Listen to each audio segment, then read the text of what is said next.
Rogers and Benning. We'll be back in 1 minute.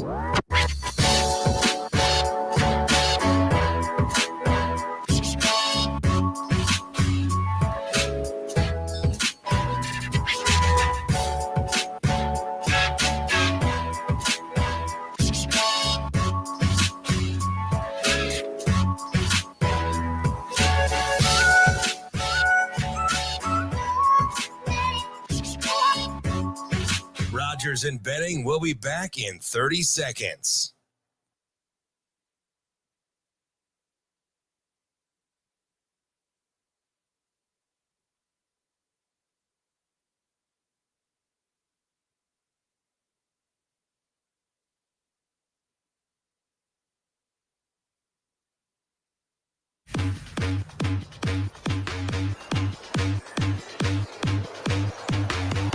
Coffee and Cream on Hail Varsity Radio with Andrew Rogers and Damon Benning. Bullet pass deflected, intercepted by Nemhard. Look at the pressure he puts on. Look at this kid from the logo. Shireman, from Rocky range for three. And they had a dry spell against UConn. They certainly did. Nemhard wants to break it. How about this kid sticking it? Alexander to the corner. Nemhard. How about that? What a nice find by Alexander. Didn't take the shot. Now he does. How about that? And they backed off instead of attacking the ball. He throws it up the sideline. Alexander pulls up. Knocks down a three. 2.3 to go. It's not over yet. Inbound to Boom. He's fouled with 1.8. Xavier's 1-9. Nice hands by He Nosey. tipped it, and this ball is live, and the game is over. Good morning, Coffee and Cream in the morning on Hail Varsity Radio, powered by Currency. Damon Benning, Andrew Rogers, live from the H&H Chevrolet stage at Hail Varsity Club. DB, jam-packed day of sports yesterday, and I spent it all on my couch. Oh, good for you. Good. I did not spend a lick away from my couch. Good for you, man. So that it's good for you to get out this morning. Yes. Be joined by our listeners. 888 I rejoined society today. 4876. Sometimes being at home is it's a very nice thing. And I made Chinese food, and I just sat in front of the TV and watched Creighton. Total schedule was in disarray yesterday. So we had a staff meeting at school at 4:30. Caleb was done with practice at 5:40. Micah had practice at 6. Did not get done until 7:30. My mother-in-law is not feeling well, so she is at Bergen. So that's an issue. They had to stay the night, so prayers up. And I watched a lot of TV. I went down a couple of rabbit holes last night. By the way, I forgot to say good morning. Good morning. Good morning. Good morning. Good morning, Shane. What up, Shane? Good morning. I watched an equal amount, I would say, of men's and women's basketball last night, which does not always happen. I would agree. But I got caught up. I wanted to see if Izzy could get to 1K. And I enjoy good shooting. Plus, I think Coatney's funny, so sometimes I play him over what I'm actually watching on BTN Plus, which, by the way, I think my subscription's about to run out. I better check on that with BTN Plus. I feel like I asked you for that information a while back. Yeah. Never got it. Oh, I did that to Jacob once about another thing or something. And I forgot to but then I got it back to him later and he's like, yeah, great. That game's over. But it happened to me the night before too, because I was double dipping. I was watching college basketball, but then I was watching Platteview and Ashland Greenwood, seeing if Platteview could end the 32-game win streak, which they did. So it was just weird. I didn't eat the way that I wanted to because I had like the meal prep thing going, but outside of that, it was pretty chill. Big game tonight. So as Gretna takes on Westside here locally, and just having a lot of other little conversations. But last night was pretty chill. Zoe's on the mend. She's been a little under the weather. She's a fighter though. There is no, I don't feel good. I am not going to do X, Y, and Z. She's going to Power through it all. Yeah. She's a super trooper. I watched her try to do a headstand against the wall Headstand? last night for about 4 minutes. Not a handstand, a head. Head, yeah. heard She that can't correct. quite do hands yet, but But she just jumped straight to head. So as I was cringing listening to her little heels hit the wall, hoping it wouldn't make marks because I'm OCD and I'm a mean parent, I just was admiring her grit. And she did it for about, I don't know how many seconds, and she still has those little antenna braids because she has one here and one here. Why she does that, I have no idea. But anyway, and she fell back on the floor and she's still congested, and she goes, "Ugh, that was hard. Makes my head spinny, but I did it." And I just was like, that's your daughter. That is so. I mean, just hearing this little thud hit the wall every 2 seconds. So when you during say the game, making marks on the wall, like scuff marks, or actually making a dent in the drywall? Scuff marks. Okay. I could just hear her little heels going. And she was bound and determined. Then her feet would hit the floor, and then she'd start again. I was like, "Hey, let's watch a game. There's this nice big TV that you can watch."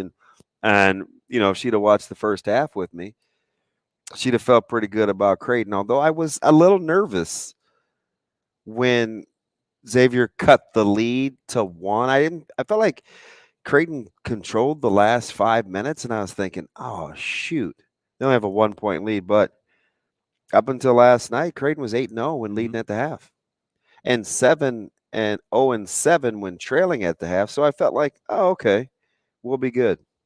No. Then the guy that we talked about yesterday with Joel Arenzi, because I really like him because he is a crafty guard. Then boom went the dynamite.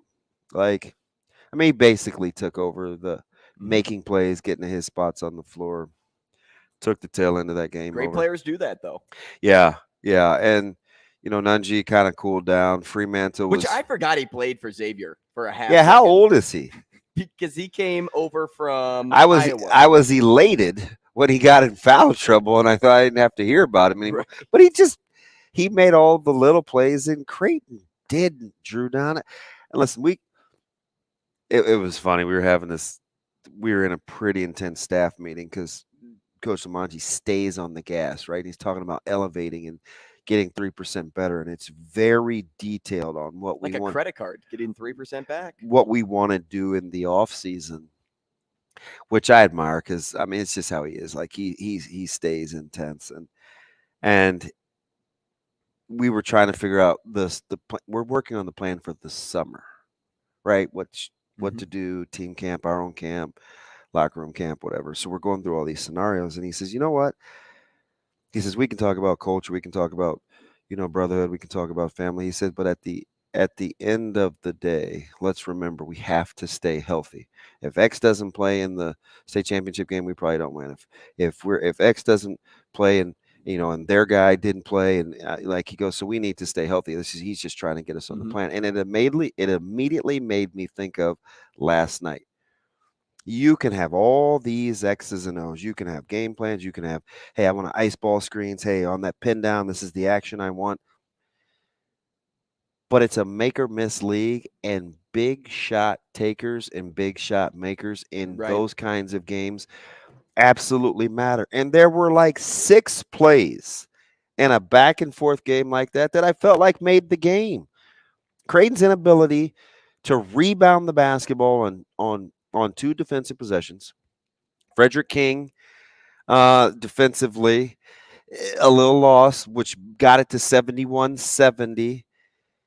And then I said this at full disclosure, right? I said this during the Texas loss. I said there's something about Creighton that bugs me when games get close, when the ball gets sticky. I felt like the ball got sticky last night in crunch time. Right. It wasn't like what happened in the last 5 minutes. For me, I saw a lot of standing around, like just the watching. Off-ball movement just wasn't there, and it wasn't the whole game by any means, but they just got caught standing and watching. Watching's a great word in crunch time. Yeah. Because take for the example when Shireman gets the ball down to. And My man hit one from the logo, though. I was like, doesn't shock me. Hey, if it was football, I would have rewound because that's why people like my family hates watching games with me, right? I'm rewinding, pausing, Hey, I'm circling, I'm drawing. His shoe was untied. Right. And it's something dumb like, God, did you see that pin down when he pulled and kicked? And nobody else cares about that. But stuff like I wanted to rewind it, but I was just like, damn. But yeah, just take, for example, that play when Shireman's backing down his defender in the paint, not finding his move to the rim, right? He can't turn around. All 4 other guys on the floor are just watching to see if he makes the shot. Instead of, hey, my guy's in trouble. How about I, do a little jab, try to get open, or at least move around, cause a stir, get my defender maybe a little bit off me, and then I can do a turnaround fade. Yeah. But instead, he's trying to force up a shot, loses the ball entirely, and then there goes Xavier the other way. That was one thing that I noticed. The second thing, and this is something that after the game, I was doing a lot of reflection along with a lot of other people on social media. And if you think about it, in a game where Creighton shoots as well as they did, you wouldn't expect them to lose. We've kind of been saying that this year. A lot of shots went up in this game. Shireman ended with 25. Nembhard came in second with 17. And despite his nice finish in the box score, he also caused some mixed reactions on social media. Who's he? Nembhard. Okay, I agree. And I absolutely agree. And it's because of how many shots he took. And the decision-making wasn't perfect by him in this game. But go back and look at his box score one more time, and then go back and watch the game. That you'll pinpoint the plays where you're like, ooh, maybe we should have extended that possession a little bit. Maybe we should have dished that ball. I get it, right? It's like when he's hitting a pull-up contested jumper, you're like, ooh. That's nice. Quells the scoring here for a little bit because that could potentially. And he made some big shots. That could have potentially that killed a little bit of run for Xavier. But then it's like it's a 1-possession game, and you're like, ooh, not the shot that we wanted, right? So, right. And it's because he took 17 shots when he could have made another play. Being the point guard, you'd like to see more, but he also had 7 assists during the night. He made 3 of 7 from downtown. He made shots when it mattered too. So I don't want to sit here and knock him for playing a decent game. So it's weird. He's kind of the focal point, and we'll talk to Matt DeMarinis at 7:30 and kind of get his thoughts because you're not in that game without him. And it's not just listen, plenty of wish we could have. I'm sure Arthur Coloma wishes there was a stretch of about a 2 or 3 play sequence where I feel like he wishes he could have done something different. If Creighton rebounds the basketball defensively down the stretch, we may not even have to have this conversation. Right. But extending those 2 possessions from about the 5-minute mark to just under the 3-minute mark were absolute killers. When Creighton went to the under 4 timeout, and Xavier had just gotten the offensive rebound, and they took the timeout and then got the possession, I was just like, oh boy, this may be a long night because that pushed it to 7, and you're thinking, they're in trouble. And they made the late run, but in a game like that, I go back and forth. You're not in that position without some of those key plays, but you're in that position because you aren't making some of those key plays. And Creighton has got to find a way. At first glance, how many points did the bench have last night? I think Farabello only had 1 3. Right. That's it. Just 3 points from the bench. But for all the talk for all the Nembhard, because it was a lightning rod on social media last night, and I feel bad because I said in the preseason, I actually quietly think for pound, he's maybe their most athletic player. I didn't have a problem and I say pound for pound with most of his shot selection in the first half, and the second half is where you can really start to say, and it's really only about a 5 or 6 play sequence. That's kind of what I was gathering this morning. It's like you're looking at it. Was it from the 13-minute mark to the 6-minute mark? Yeah, exactly. And it's like, But every time they got it to 5, 6, or 7, got back down to 1, and then they eventually lost the lead at 71. And they were always 1 shot away. He would get them 1 shot away from either taking the lead or tying the ball game. I want to ask Matty what happened, what he thinks happened on after the timeout of the offensive rebound, and Kalk gets the bad matchup with Jones, and Jones gets the little easy, he's just one-on-one, and was just a defensive lapse. That was a backbreaker because it was such an easy basket after you had given up the offensive rebound and you're under the 4 and you know it's crunch time. But I don't think Creighton wants to be in a deal, obviously, where you're giving up 90 points. And I feel like maybe I was a little premature when I said in the preseason. Now, granted, it's the preseason, and we're talking about coaching losses and defensive prowess and moving on to West Lafayette and defensive scout. But I felt like Creighton on paper had the potential to be a good defensive-minded basketball team. And I get it, man. It's not like people say, ooh, Coach Mack and great defense. Normally teams in the Big East aren't putting up points like this. Coach Mack and great defense, but their defensive efficiency last year was fantastic. It was tops in the Big East. You get a Big East Defensive Player of the Year, and I get it. The pushback with Sunogo, and Sunogo worked out. And boy, did Marquette play well yesterday. Worked out this weekend. So I think my tweet may age well.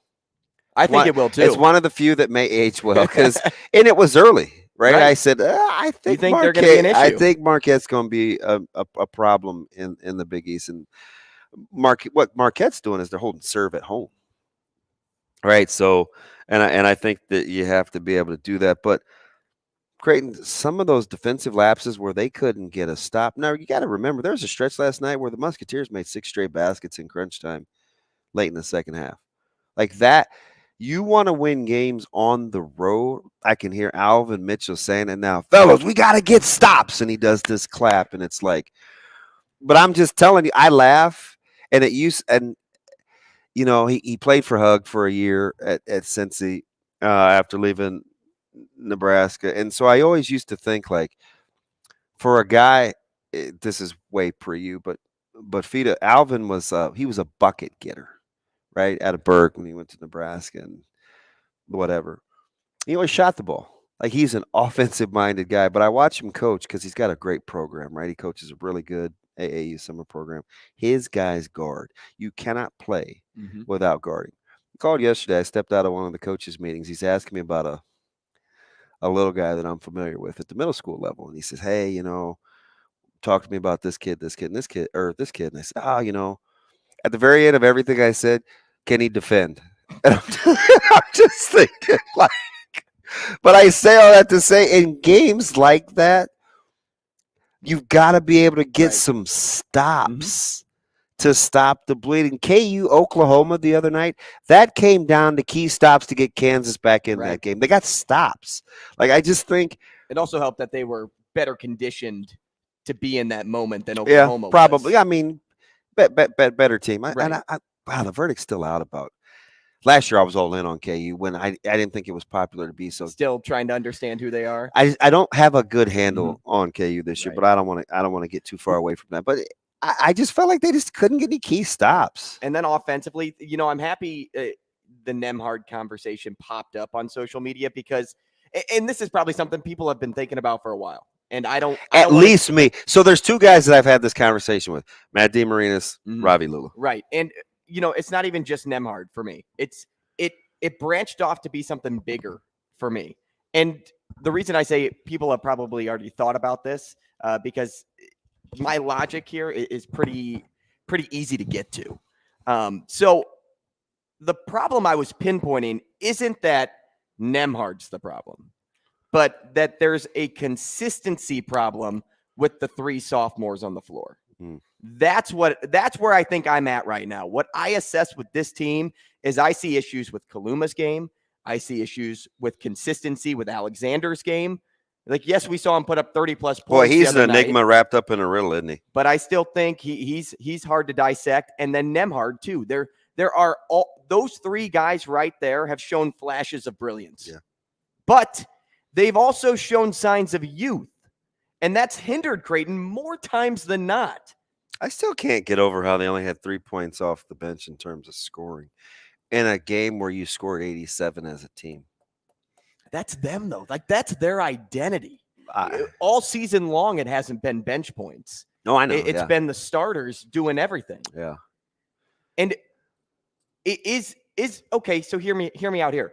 Is there any, let's just say, logic behind taking a starter right now, putting him on the bench, bringing in a Sharif Mitchell, a Francisco Farabello instead to start the game, and then bring a guy off the bench to get that type of production, to get that spark? I don't know. I don't see it. I know that was something else that was thrown around too. But didn't you get the sense, and I'm not just saying this because he's family, but because I understand, and he understands, and his dad tells him, listen, man, you want to stay on the floor, you've got to be more efficient offensively. But I get, there are these times where I wanted Sharif to guard Boom more, because the limited times where he was the on-ball defender, he made it tough, knocked a couple of balls away. I'll tell you what, speed does a lot when you're playing defense. You may not have to be like the Boom best. is just so stinking crafty, right? He's really creative. He's a little bit quicker version of like a Mark Jackson, where it's not any one thing. You don't have to read him well, but speed can make up for a lot, and that's what Reef has. And so I just was like, gosh, if we could just harass Boom to just kind of get him out of this little flow, because I felt like offensively, man, Xavier was getting in a rhythm. And I just wondered what, Coach Mack's probably thinking, okay, there's this trade-off, offense for defense. If we do this and we slow them down, can we keep up off it? Like, all these things are going through, a coach's head real time. So, man, this season is it too soon to say crossroads? This week is a bear. If you're a Jays fan, it's a tough week. You knew that coming in. Can't say it any other way. Tough week. Our poll question of the day actually goes back to a name that popped up on social media last night in regards very, to very happy Nebraska football. Walter Rouse chooses Nebraska over Iowa. Was it Oklahoma? Was that the other one? Iowa. It doesn't matter. I think it came down to OU and Nebraska, the way it sounds. So the poll question of the day, which actually got DB to shake his head at me this morning, which is always a win. Yep. If Walter Rouse picked up a fumble and ran it for a score, what would the catchphrase be? I sat next to DB this morning without a poll question in mind. Actually, I did have one, but it wasn't very good. And I thought, what would DB say on the call? What could I have DB say? So here are the catchphrases I came up with. We'll see if he has any other ones. I don't. Take it to the Rouse. Let's have a Rouse party. Like Kid and Play. Ola, ola, eh. Or the Rouse always wins. Oh, we will talk to Brian Edwards today. The Rouse does always usually win. Isn't that why they have all those buffets? Those are the three I came up with. If you have a better one, head to social media. That's a big get. Vote at HVarsity Radio and then add yours in the comments. I'd love to hear it. But huge get, yes. And we'll talk about that more at about 7:45. As DB said, Matt DeMarinis is coming up next. And then at the top of the 8 o'clock hour, we'll speak to Mike Schaefer. We'll then talk to Mike Tanier, and then we will talk to Brian Edwards to close out the show. So lots to get to, whether that's sports betting, NFL, Husker recruiting, Husker football, plenty still to get to. And we'll also hit up Matt DeMarinis a little bit on Creighton women's basketball last night too, because they had a very fun showing. Sent a message.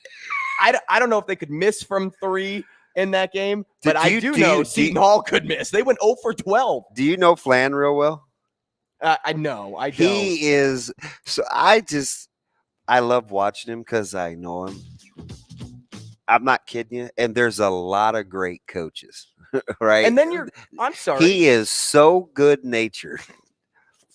I almost forgot your girl went for 300 last night. Yeah, but why is she my girl? Wasn't she your neighbor? Yeah, kind of. That's why. Kind of. Yeah. Coach, you talking about Coach Williams? Yes. Yes, that's what I'm talking. When she was my neighbor, it was Gusso. Yeah, she's fantastic too. Hey, how sharp dressed is she? Always. She don't play. Matt DeMarinis next. Rogers and Benning will be back in 5 minutes.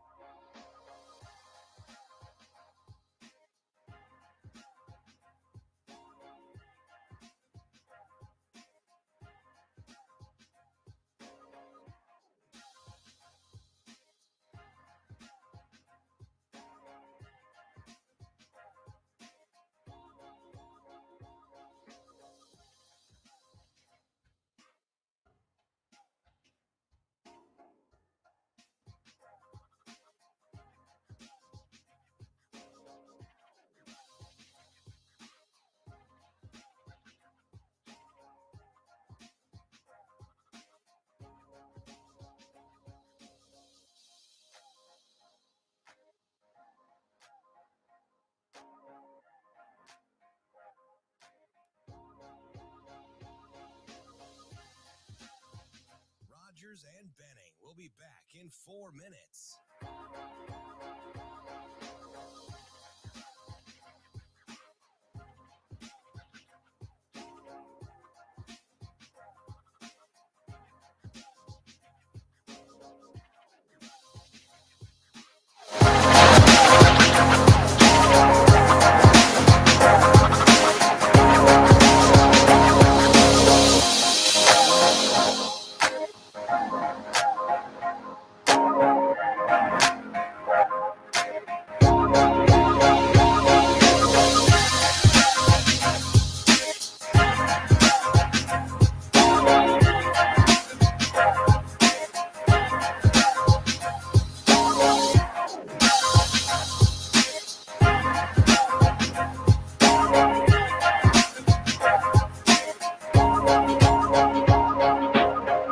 Rogers and Benning will be back in 3 minutes.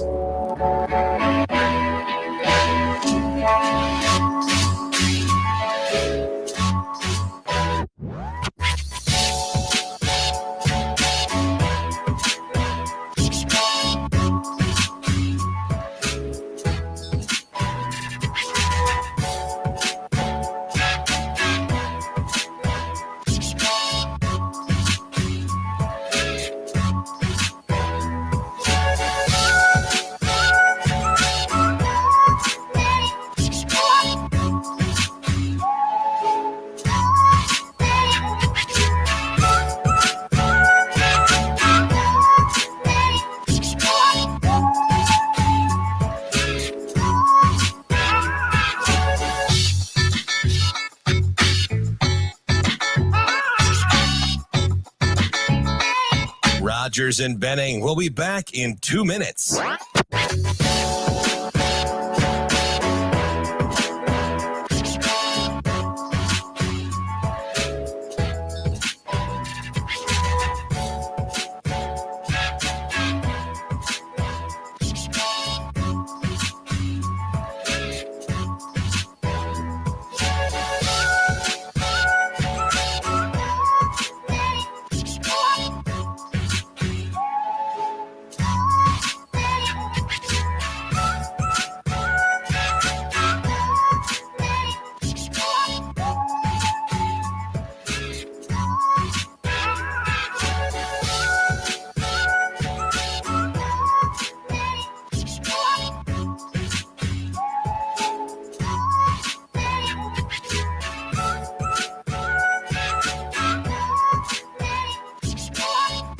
Rogers and Benning will be back in 1 minute.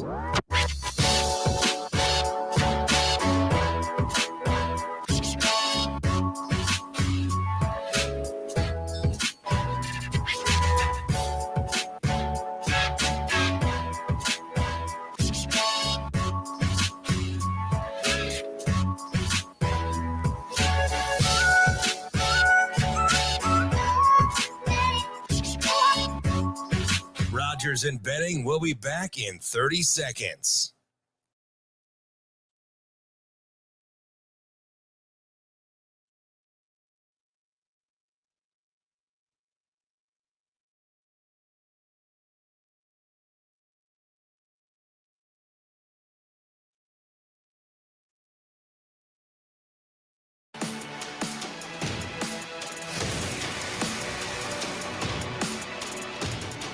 Coffee and Cream with Rogers and Benning on Hail Varsity Radio. Hey, back with you on Hail Varsity Radio. It's Coffee and Cream in the morning alongside Damon Benning, Andrew Rogers, powered by Currency, live from the H&H Chevrolet stage at Hail Varsity Club. We just got done talking a little Creighton basketball, and how about we continue that conversation, maybe get some of our questions answered. He dropped off. I'll get him again. Oh, well. So since he can't hear me. It's Matt DeMarinis. Yeah, since he can't hear me, you have some making up to do, because this is one of those. Remember I told you there's always people that I think secretly you like more than they like you? I think I like Matt DeMarinis significantly more than he probably actually likes me. He's a great guy. So did you direct that to me, though? Like, I have some making up to do? Like, do I have to like you more than you like me? No, I just was giving you context, because I think sometimes people are like, why do you even like me? I don't really vibe with you, right? I just don't want you to be that guy. Fair. So I'm Team DeMarinis. And he's here now. Matt, good morning. How are you? Hello. Matty, what's up, bud? I was giving a few accolades, so I was hoping you didn't hear not one bit of that. So how are you this morning? I'm okay. How are you? Wait, who is this? What show am I on? He's that big. So here's here's the deal. He sounds so crisp and clear now. We had him on early, and I was like, yeah, he's never coming back. This guy does his own podcast. He's like, that sound quality sucks. Matty, I'm glad you hung in there, my guy. Hi. So bittersweet. You watch Coach Flan and that team go wild, and you had to ride the ebb and flow of the guys' game, man. Mixed emotions for White and Blue Review, huh? All right, I'm not going to lie to you right here. I think you might have the wrong number. This is not Matt DeMarinis? No, this is Trent. Trent. This is amazing. Wow, wait. We should maybe play. We should play a game with Trent. This is Trent. This is Trent from yesterday. Maybe. Oh yeah, can we bounce back? Get a win today? Trent, I'm hanging up on you. No. Text me later. Funny story about Trent. Okay. Funny story about Trent. He's an Illinois fan. That is tough. ILL, baby. Yeah. We can't talk anymore, Trent. He was at the Husker game wearing an Illinois sweatshirt, probably one of 20,000. All right, I'm secretly ear dapping. Trent, have a good day, man. We'll call Matty. Thank you. You guys have Trent, a good day. this is the best. This is the best thing that happened. Trent's a buddy of mine. Yeah. Like, he's a good friend of mine. Shane might be the worst person I've ever been around. He called it the exact same time I went to push the button. You know what he was gonna do? Great. He was gonna give you a hard time about what a terrible game player you are. Go with Matt now. Oh. It should be Matt. Oh, fuck. Hey, DeMarinis is probably like, is- I'm not talking about anything now. Is this Matt DeMarinis? Yes, it is. Can I see a birth certificate or something? Yeah, let's bring you up on screen. Matty, how are I you? don't have a problem, but yeah. What happened there? Shane is incompetent. I just love Matty. how Trent went along with it for a minute and a half. Matt, we totally called the wrong guy. Oh, nice. How'd that go? Well, it's good. An Illinois fan. I was talking to an Illinois fan about White and Blue Review, so that was pretty sweet. How about that? Do you know what it is? No, he's a hoops head too. He gets it. Was bittersweet for you watching the women do what they do and then having to kind of ride the ebb and flow of the guys' game last night, Matty?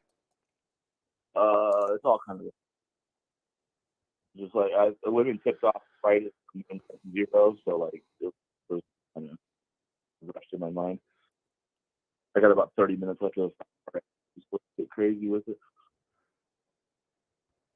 Hey, Matt, as we looked at the guys' game in particular, you saw Shireman put up 25, and then Nemhard came in a close second with 17. But a lot of criticism that he took on social media last night was the amount of shots that he took in that game and people pinpointing his decision-making at points. What would you have liked to see more of out of him in that game rather than just possibly chucking from about the 13-minute mark to that 6-minute mark in the second half?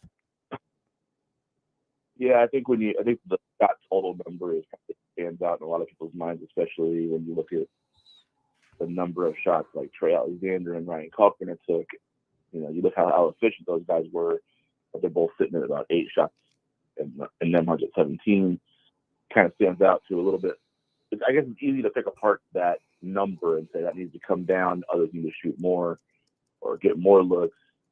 Honestly, it just felt like, and I rewatched it again last night and picked apart a few possessions where I watched them about 3 or 4 times just to kind of see what went down there. And it's like, I think about they were up 6 at about the 9-minute mark of the second half, right? Yep. And at that point, they're up 34-24 in the paint, and they only scored 4 paint points after that. And it just felt like they just got away from what was helping them be successful and helping them lead that game and have Xavier on the back foot a little bit. They just, for whatever reason, they hit a little bit of a wall. I think the energy level dropped. I think fatigue set in. Those starters had a lot of heavy minutes. And, you know, for whatever reason, they were just stopping those drives a little bit shorter. They weren't getting to the paint. They weren't pushing them all the way to the rim. They were settling for a little bit more of that mid-range area. And not only the mid-range area, but longer twos than they had been taking in the first half. Those floaters were a little bit longer.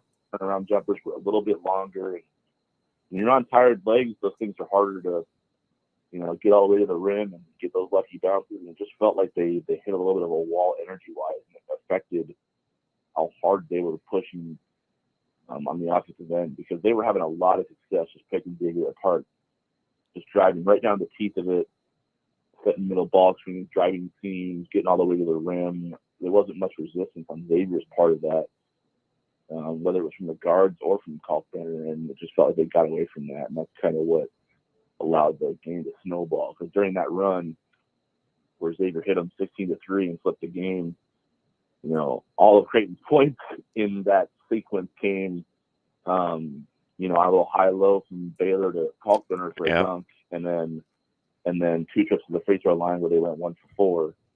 Those were the 3 points. And all of those came when they got the ball into the teeth of defense at the rim, and either drew fouls or got a dunk. So, you know, that was the key to success last night, and it was laid out early in the game, and they just got away from that down the stretch, and that's what happened. Matty, you're super smart, and that's why I look forward to you and JP's podcast. How do you reconcile in your head, I'm just not sure what kind of team this is shooting the basketball, and it's a team that shot 43% last night from 3. They shot 50% from the floor, but they give up 90. How do you reconcile that in your head versus what we think ails Creighton versus, man, maybe we've been looking at the wrong thing all along? Anomaly in how efficient Xavier was, because they only played 7 guys for all Creighton's 12 minutes of the bench. How do you reconcile that in your head? Well, you know, I mean, you saw the threads that, you know, we were all going through in terms of the lighting up the matchups for this thing. This is the one, in my opinion, that I feel like is the most problematic matchup for Creighton, even more so than UConn or Marquette or Providence, what have you. I think we saw last year, especially that double big lineup, what it was able to do to cause problems, because, you know, wherever you put Kalkbrenner, you know, if a coach is, you know, aware enough, they just invert the matchup, right? If he's on Fremantle, then Nunji goes to work. Yeah, Nunji goes to the 3-point line, and he can create some problems. If they put him on Nunji, Fremantle can go to the 3-point line, get in the ball screens, create some problems with the, you know, with the 4-man there. So it's really just kind of a pick your poison situation. And honestly, that's kind of what Greg McDermott said in the post-game press conference last night when he was asked by Xavier's press corps what the idea was behind the matchup of putting Kalkbrenner on Fremantle and putting Kaluma on Nunji. Was basically a coin toss, because there's give and take in both facets, right? And you saw earlier with the Arizona matchup, the other matchup this season where Creighton had to deal with a double big lineup. And you saw how potent Arizona's offense was in picking that apart. So the fact that Xavier hung 90 last night isn't something that surprises me, because I thought that was going to be a really tricky matchup defensively for Creighton, because really after Kalkbrenner, you know, Kaluma 6'7", Baylor 6'6", like you're essentially 4 guards / wings and Kalkbrenner on the floor with your best lineup, right?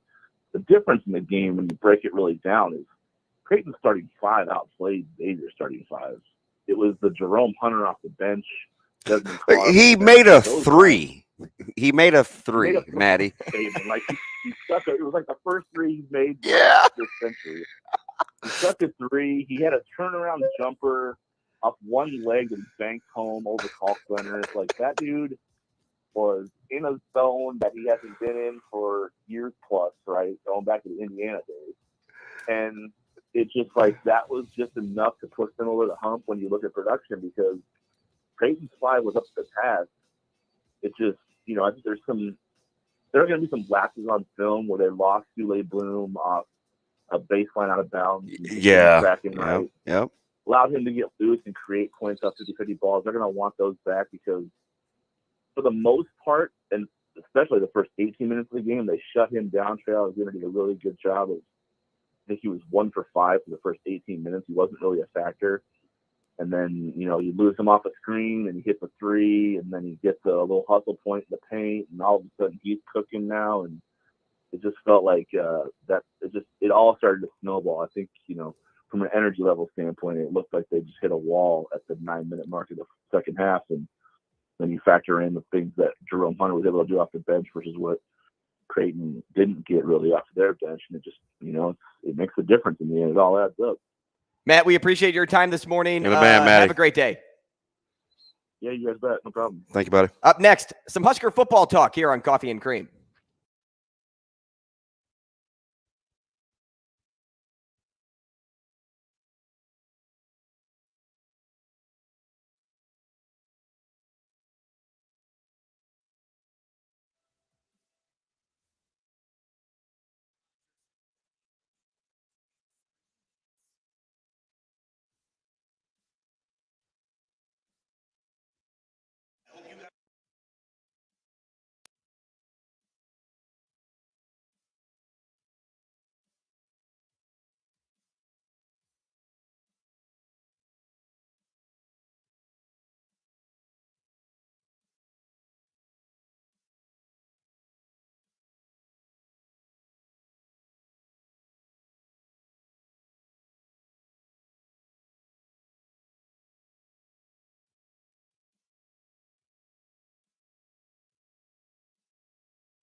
Rogers and Benning will be back in 2 minutes.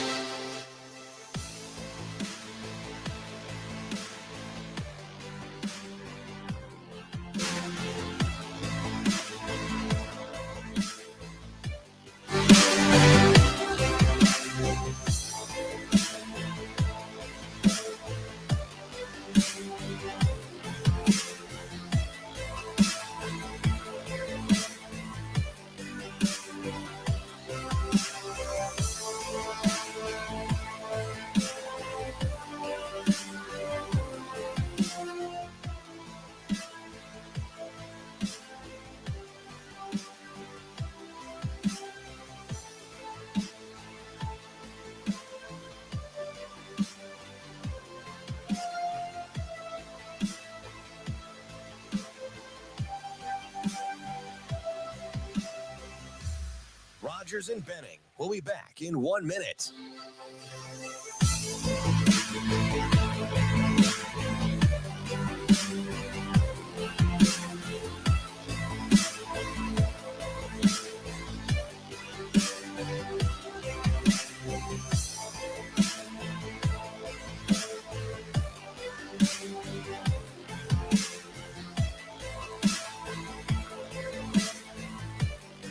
Rogers and Benning will be back in 30 seconds.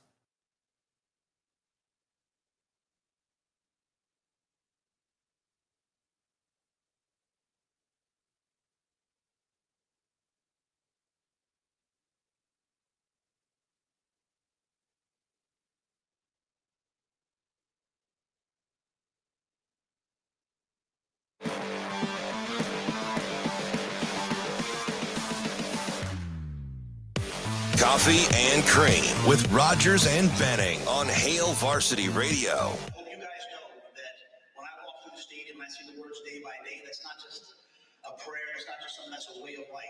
It's about getting up every single day and trying to be great at what you do. So I see young people in high school over here. I see one of the best achievers in college football right here. No matter who we are or where we are, life is about just waking up every day and just trying to get just a little bit better. So I look forward to being here every year. And I look forward to giving out the Nebraska Senior Awards next year with a bunch of guys that I know. But most importantly, I look forward to someday coming here in a time real soon and watching one of our Cornhuskers do what you did, Olu, and come up here represent Nebraska with an Outland trophy. So thank you guys very much. He's somebody that makes you want to believe.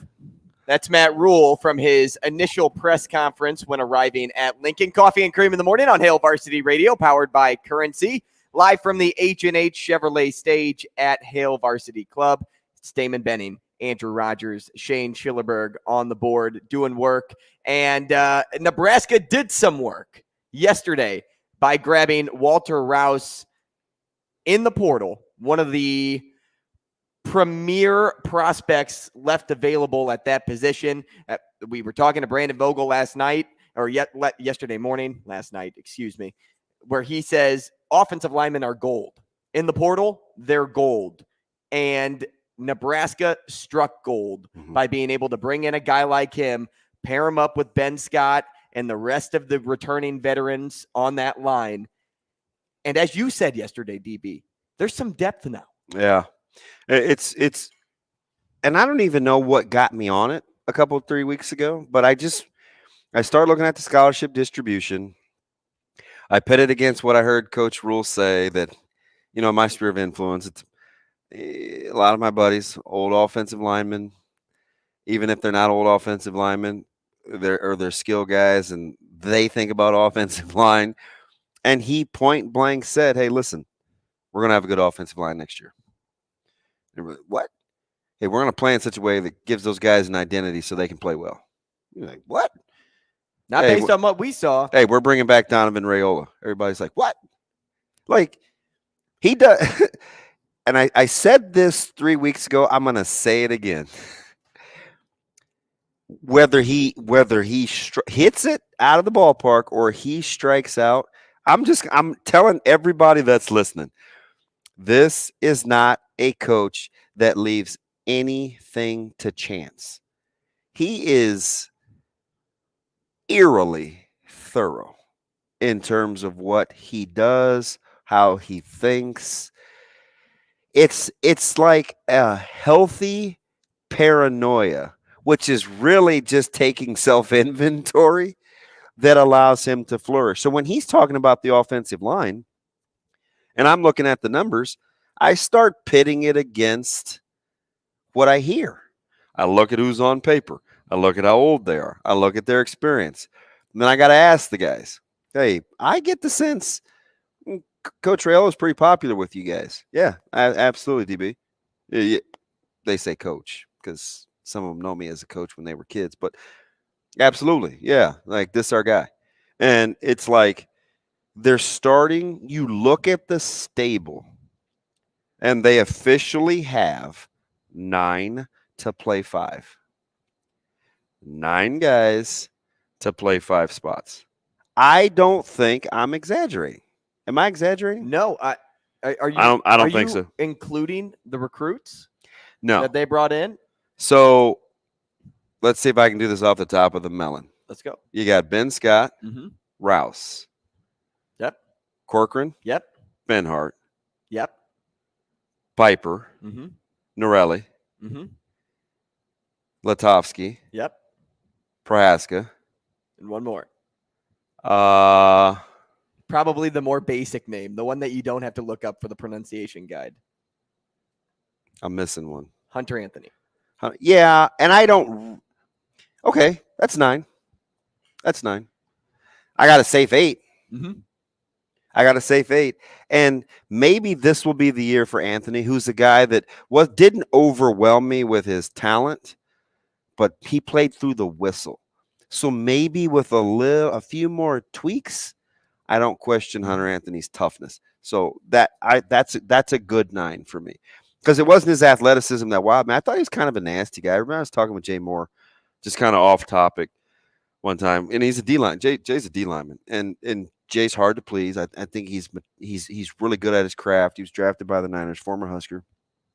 We're just talking about technique, and we just on a sidebar chatter, we were like, is it Hunter Anthony plays through the whistle? I don't know how sustainable that is in terms of like, pivot foot or the right step or 45 degrees or good punch or good feet, but he has a little nasty to him. So if you can teach the rest and you don't have to manufacture any heart, they have 9 to play 5. That doesn't sound right. Just a year removed from when the fan base, and rightfully so, were looking a little sideways at offensive line development. And before you say it, I already know. Yeah, but Corcoran and Benhart have to play better, right? Bryce Benhart has become the popular whipping boy for Nebraska fans, and he knows that he's earned it. But here's the deal. If you start with a certain baseline level of talent, and it's up to coaches to draw the rest out, then I'm going to leave it open for optimism. The Coach Rhule, who loves to get involved with offensive line, who loves to coach his coaches, that loves continuity, that likes consistency, that year 2 with the same offensive line coach and a well-defined scheme is advantageous to player development. That's not far-fetched. I don't think I have to be a homer. I don't even like Kool-Aid, so I'm not drinking Kool-Aid. I think that's part of the deal. On YouTube, you can chime into the show. You can also call in 888-638-4876, and Will Fiddle furthers your point here and asks a question because he says it's not playing through the whistle a talent. When does mental talent exceed physical talent? Good question. So, like as a coach, and I think most coaches are like this that are confident, I think if you give me toughness and want to, I'll teach you the rest. And I'll take that before I'll take a really good technician or a really physically gifted guy that I don't think is very tough. So is toughness a talent? Probably not, but I do think it's a skill because I think you can't teach it, but you can develop it. You can't invent toughness. It has to kind of be there already, and you bring it out. Toughness is kind of set in from other Just factors. my opinion. 888-63 because it's a great debate. Like if I talk to Vers, and he almost doesn't want anything to do with you if you can't be tough, right? Because I think he'll think the rest is a waste of time. You talk to some other guys, well, listen, if the footwork is good and the hand placement is right and your eyes are in the right place, we can work around that. It's just varying degrees. I've seen uber talented guys that aren't very tough, and I've seen some pretty tough guys that aren't very talented. Now, at the end of the day, you need a little bit of both, right? You have to have some guys that can make plays. Like if I got a speed rusher and I'm Bryce Benhart, I have to be able to bend. I have to be able to get my ass in a 90-degree angle with my knee bend and be able to use my hands and punch. If I'm Turner Corcoran, I have to have the ability to get to second level after I post. But you're right. You can teach that. Like you can in a scouting report, you can say like, "Hey, this is what we're focusing on this week." And you may get beat once or twice, but think about the times after that. Like if you're in a similar situation, like say week 1, you're playing X team, and then by week 7, you're playing Iowa, who does something very similar.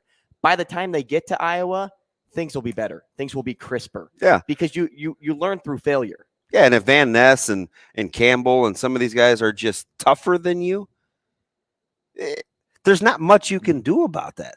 Like I watch Benton from Wisconsin along that interior line.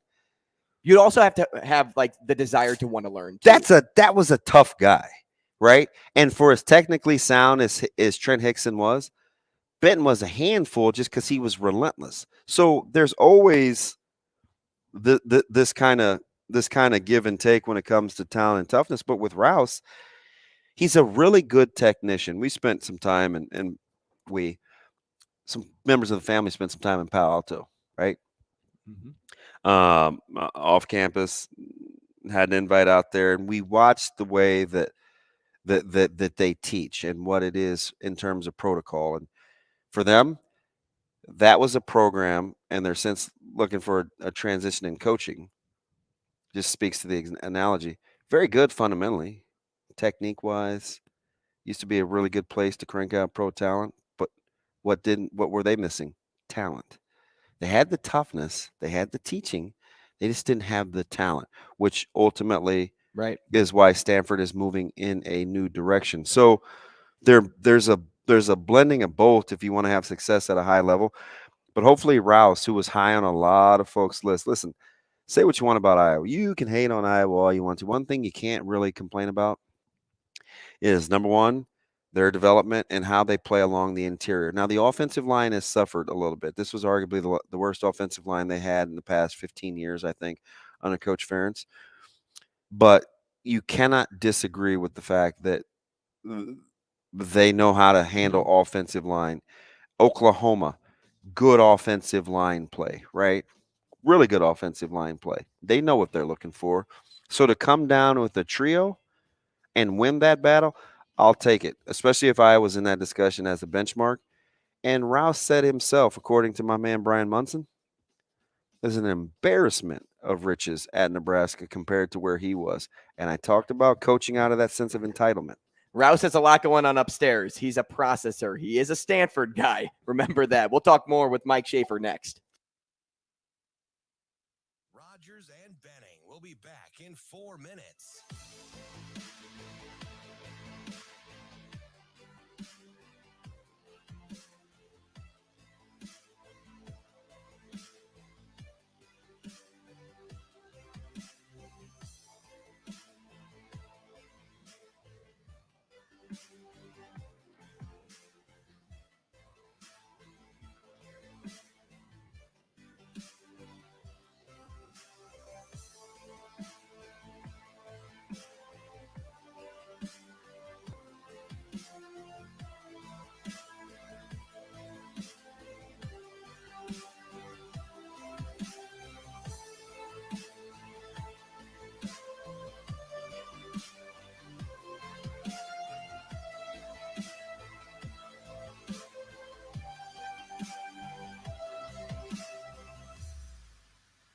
Rogers and Benning will be back in 3 minutes.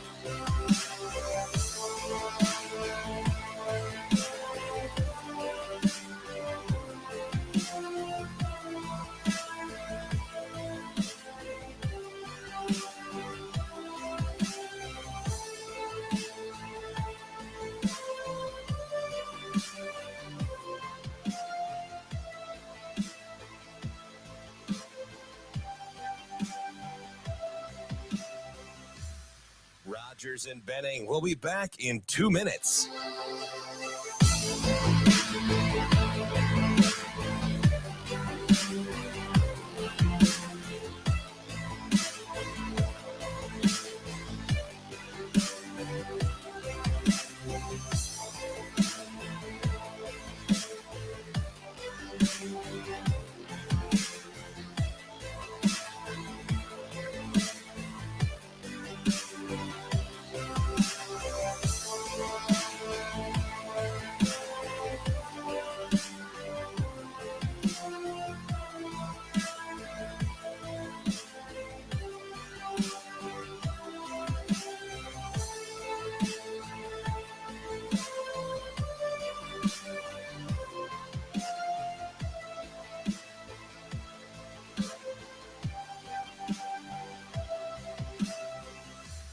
Rogers and Benning will be back in 1 minute.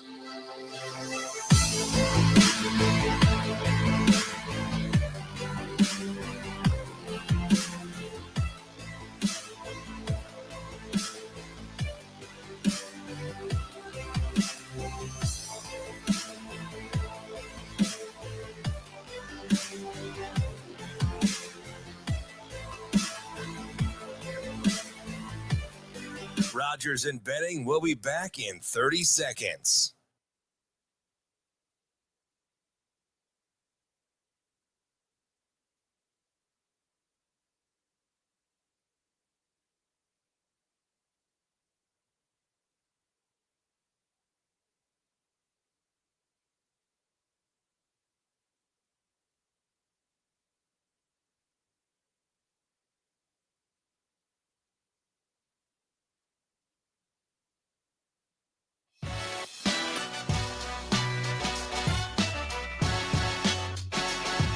Coffee and Cream on Hail Varsity Radio with Andrew Rogers and Damon Benning.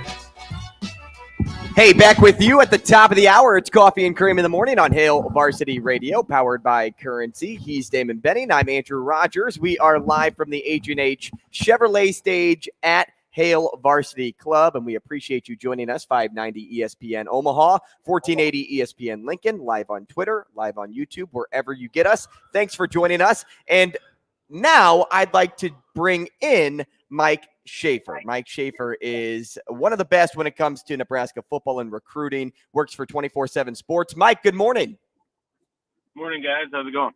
Hey, good. We just got done talking about offensive line play and the addition of Walter Rouse, which we think is a huge get for the program. Yeah, I mean, I completely agree. It gives you a big offensive lineman that has played a ton of snaps to throw into the mix. And I think that'll be helpful for Nebraska going forward. Mike, let me ask you something.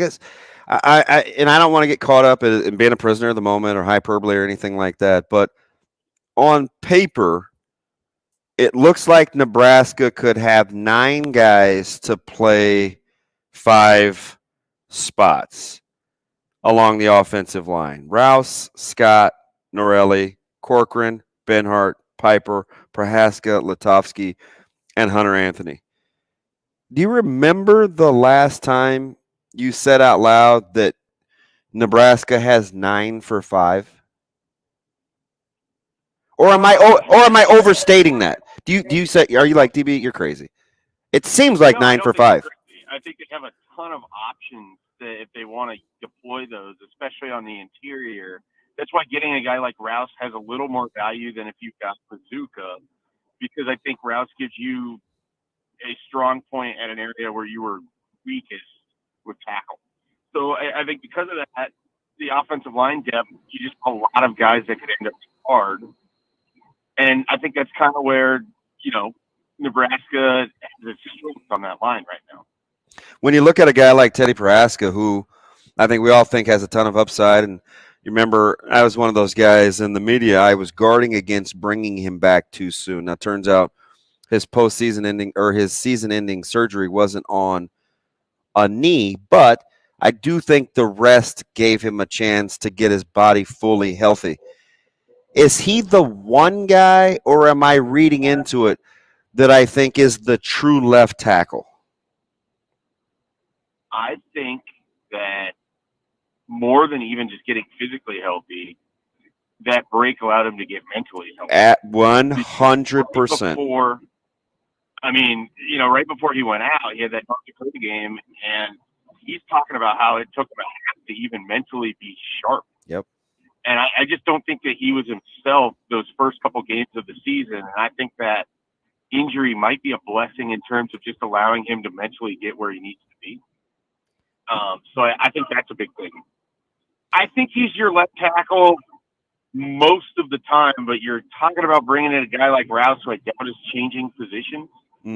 So maybe Prohaska gets a year to learn behind him, or he's your right tackle for a year and he learns playing both sides. And he talked about that last year. He felt there was value in those unbalanced lines, learning how to play on the right side. Are you more excited about the development late of Ethan Piper progressively getting better, or the return potentially of Nueli? Probably Nueli. They looked pretty good when it was him and Prohaska for the Northwestern game. But I also just felt like there was times in 2021 where he was Nebraska's most visibly dominant lineman. Whether that grades out over a whole season, I don't know. But I'm certainly interested in his return. We're talking to Mike Schaefer, Mike J. Schaefer on Twitter. Mike, take this conversation one step further. What does the formation up front do for what the offense and Marcus Satterfield want to accomplish this coming year? Well, it gives them options, right? If they have A.J. Allen up and rolling and they can just straight run on people, I think that allows them to do more in the run game. If they aren't able to get that kind of push up front, but they can protect with the quarterback, I mean, that kind of helps. I just think having a strong foundation up front gives you more options for how to call a football game every single time. And I don't know any offensive coordinator would disagree with that. Hey, Shafe, let me ask you something. We've been trying to get inside this deal and Casey Thompson and Sims and Smothers and Purdy and Harburg and Torres. And listen, spring ball is obviously on deck. When you listen to Coach Satterfield talk, you do your homework, you talk to people that have coached against him and with him to kind of get a feel for his personality. And we listen to him at the presser. What kind of quarterback would you put in the lab if you were going to build a Coach Satterfield QB? I think it's definitely a guy who's got a big arm. I think he likes to push the ball down the field when he gets an opportunity. He talked, about needing to have the element of the quarterback run game just as something to fall back to if it's not working early on in terms of game call. So I think you want a little bit of mobility, but it doesn't have to be a burner. It doesn't have to be a guy that has to get 15 carries at value. So, and then I think accuracy is always important for any quarterback. And so I think you look at those three things, it's certainly going to help them. I know I didn't describe a very complete picture, but I think those are kind of the traits that you start with, and then you build out from there. So what do you think is best case scenario for the Huskers then? Would you say it's Casey watching from afar as he goes through rehab and then he steps back in? Or is it, get Jeff Sims acclimated right away so that he can be the guy to lead this team next year? I think you kind of move forward with Sims if he's your healthy guy, and you see where Thompson's at when he gets healthy. And if you're really lucky, you get one of those guys as a backup quarterback, and Nebraska's needed a backup quarterback every year since, 2014? So, in the best of both worlds, you're going to need both of them. So, Shafe, quietly we talk about the depth that's happened over the offensive line. How about a running back room of like Ives and Johnson, Allen, Irvin, Ramir, Grant, and you combine that with the upside of, and he's rapidly becoming one of my favorites. It's weird what and who I gravitate towards for no particular reason. But a guy like Coach Barthel, who, for all intents and purposes, appears to be an up-and-comer. Does that position excite you at all? I am interested to see what it looks like with a different offensive strategy. I want to know if Ramir Johnson is 2021 Ramir or better, because I just feel like he had a really weird 2022. I think he just was really interesting. I think the running back room is really interesting. But I don't know who's taking that job from a healthy A.J. Allen. Because it kind of starts for me there, and then you kind of build out. And Ramir, I'm really interested in. I think that could be an interesting 1-2 right there. And that leaves out Anthony Grant, who comes back with like 900 yards rushing. Nebraska has added to their wide receiver room this week. They've added to their O-line. But what's next, Mike? In your mind, what is this team's biggest need? Is it tight end? Is it something else? Or is it a current position that just got filled? Maybe it's still O-line. Maybe it's still wide receiver. Your thoughts there? I think if they can go out and find another defensive lineman that can help them, I don't know anyone that would disagree that that's an area they still have to attack. If they could get more help at wide receiver, that'd be great. Tight end, if you can get a veteran to kind of fill things out. I don't know that he needs to be flashy. I don't know that he has to be a big weapon. But, you could use another tight end there. Those are kind of three spots that I'd be looking at. So, Shay, when we know about the wide receiver room maybe needing some more depth. All the announcements officially were made yesterday through Nebraska's athletic department. You mentioned tight ends. So we got tight end, wide receiver. We think we're okay with O-line. I don't know what you think about the edge rushers, but based on the hires and the announcements that were made yesterday versus the numbers that you see in these particular rooms, which room interests you the most in terms of growth? Oh man, can I say all? So development kind of been a thing for the last few years. Let me help you. Let me help you narrow it down, right? So whether you think Nebraska plays a 3-3-5, a 4-3, or whatever, right? Because Coach White wants to be versatile. So you got the edge spots really with Applegate and Lenhart and Jamari Butler and Blaze Gunnerson. Your insides have Fields, Rogers, Seth Malcolm, Kapai, Snodgrass, Reimer, Henrich. So there's the linebackers. The tight ends we know. You got Androff, Tagaloa for now, Fedone, Carney, Rollins, Hickman, and then the wide receiver room. Let's just focus on those three. Pick one. From a development standpoint, I'm curious what happens at inside linebacker. Yeah. You got a couple of veterans in Reimer and Henrich that aren't going to be there for very long. So what do you got behind them? Where, this is a guy that's coming in and Rob Dvorak. That's a spot where you lost Ernest Hausman. Where's Seth Malcolm? Where's Randolph Kapai? Where's Makai Bayer? Those guys, where are they? Because you're going to need some of them to step up this year, and you're going to need more of them to step up in the coming years. We're talking to Mike Schaefer, Nebraska football and recruiting for 24/7 Sports. Mike, when I asked you that last question in regarding what you think their biggest need is, a name that did pop up onto the list was Smith Flores down in Texas, the receiver tight end that could be a very good recruit and has a lot of connection now to the most recent Bob Wager acquisition, who is the tight ends coach at Nebraska. Looking at a guy like him who is a legacy type player, a guy that, has a lot of connection to Iowa. How do you think Matt Rhule, let me put it this way. How good of a job did Matt Rhule do spreading out his options, not only grabbing his guys, but grabbing guys from areas that he knew could get players that could eventually work in the Big Ten? Well, and I think more than that, he went and got a coach in Coach Wager that, has connections throughout the country because of his time as the Under Armour All-American Bowl Committee. He's very involved with that.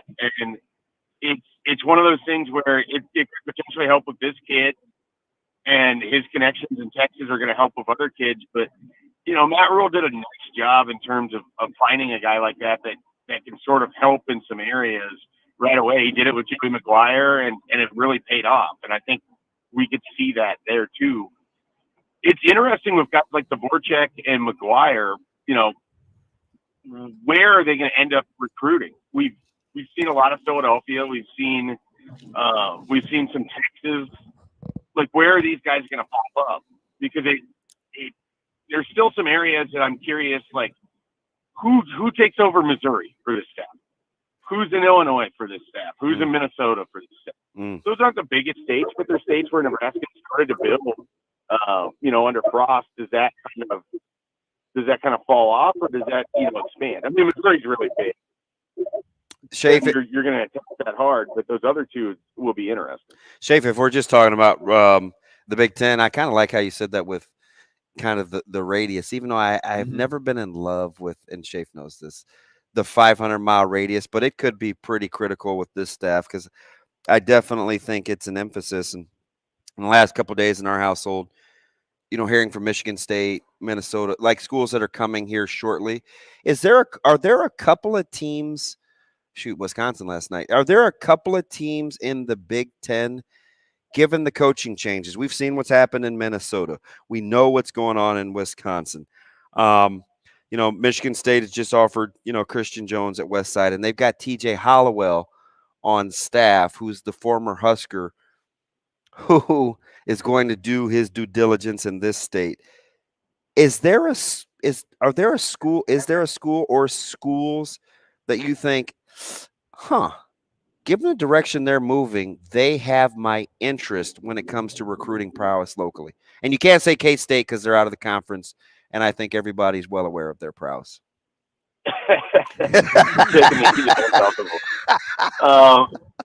So I think Minnesota was kind of positioning themselves to be that school, especially with what we saw with Avante Dickerson. And then it kind of fell apart a little bit. Yeah.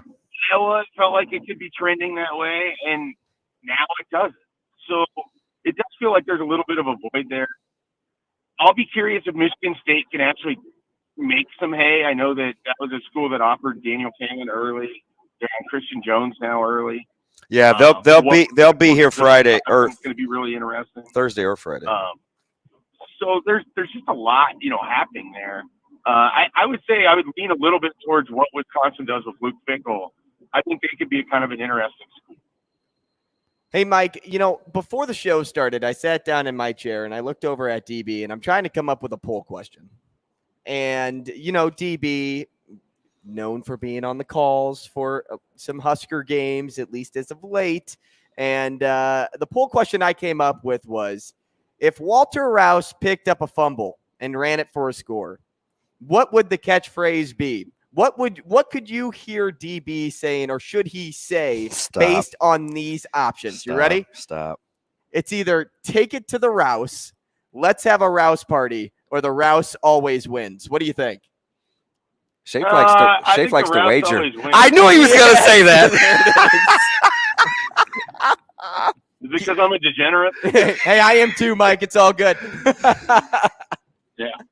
No doubt about it. Hey, Schaefer. I can see him saying that. I can see him saying he roused it. Ooh, okay, new one. Like on a little Fumbarooski.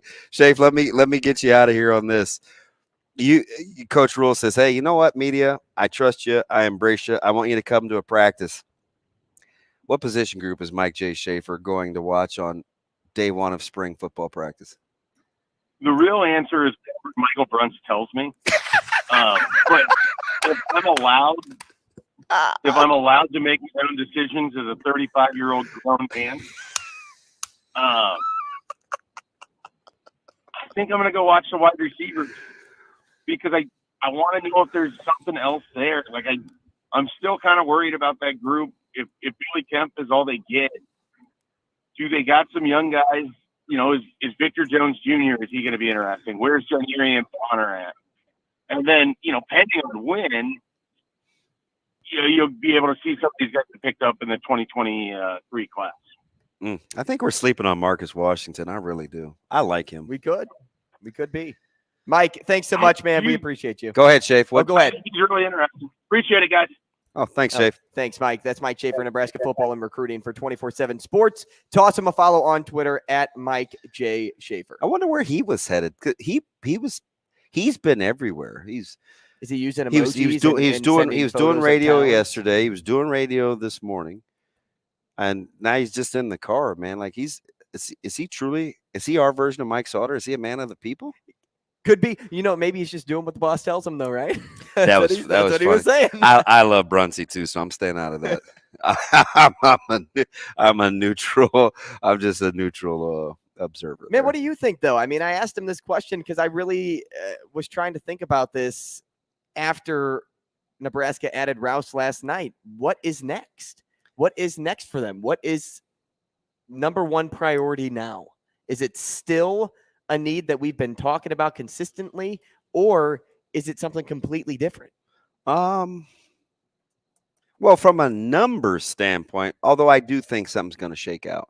From a numbers standpoint, I could see where tight end makes you a little bit nervous. That was it for me. Is it? Continue.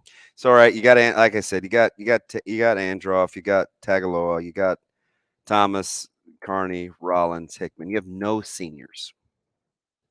Now you have a couple of guys I think that they're interested in the portal. We'll see. You got a highly ranked recruit in state for Nebraska that would be in the 2024 class. I don't know if that's the answer immediately because you have this year to play and next year too. So you're thinking like the next 2 years. So can a Hickman stay healthy? What's the growth like for AJ Rollins? So I could see tight end being a discussion. I am also interested to see, depending on how they line up, what happens with what I would call the edge or the outside linebacker spot, because there aren't a ton of names outside of Lenhart, Applegate, Butler, and Gunnarsson, right? And so I know we make too much of the the numbers. Is it 3 down linemen? Is he in a 5 technique at the D tackle spot? Where's my next 3? Is it a nickel will? Is it a big nickel to make 5? Sometimes we get into that too much, but those edge guys that bring pressure, that's it for me. And I think Coach Dvorak, depending on how they split it up, like, is that second level all going to be manned by one guy? It sounds like it, but Coach White, who's probably my second most interesting guy I'd like to sit down and have a ginger ale with, behind EJ. Depends on how they want to play. Right. So I look at those outside guys. Yeah, for me at the tight end position, you always aspire to have a Brock Bowers on your team, right? That you're hoping for that guy that can just be, because tight ends are so hard to come by when it comes to great production. They're back in vogue too, right? The last 4 or 5 years, watching Kelsey and Kittle and all these guys, because I think when I first started this job in media and radio, it was, where did the tight ends go? Right. Gronk kind of made it cool, and then all of a sudden these There's young just guys. Always a huge gap in between the great ones. And now I think it's cool to come back and be a tight end again.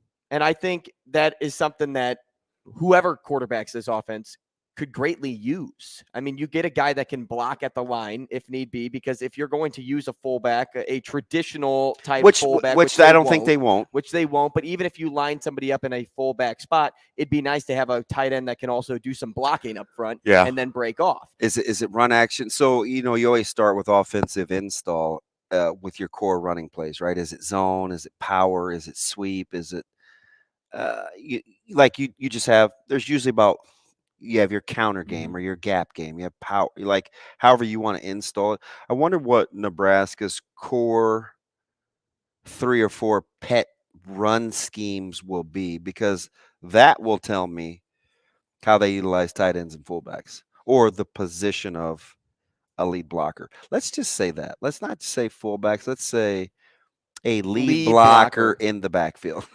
And interesting that you brought up Applegate's name when you were mentioning defensive line.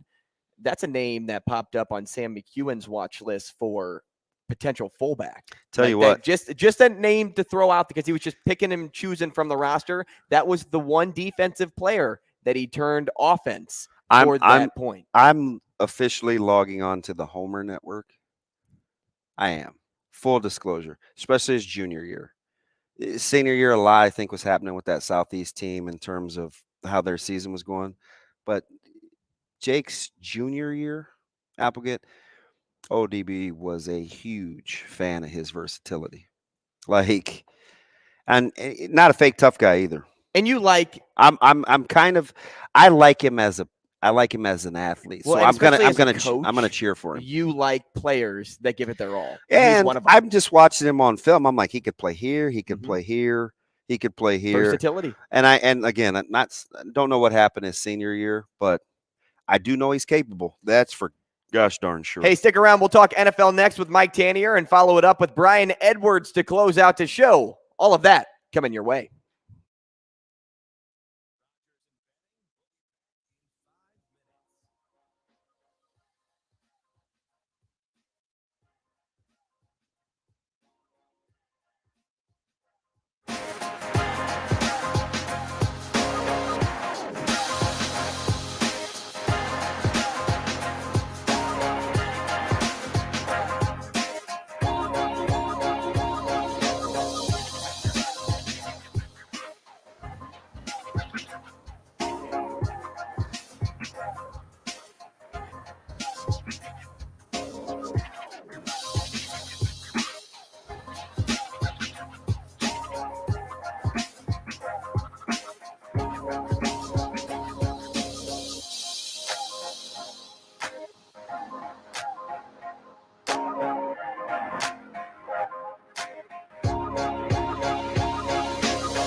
Rogers and Benning will be back in 4 minutes.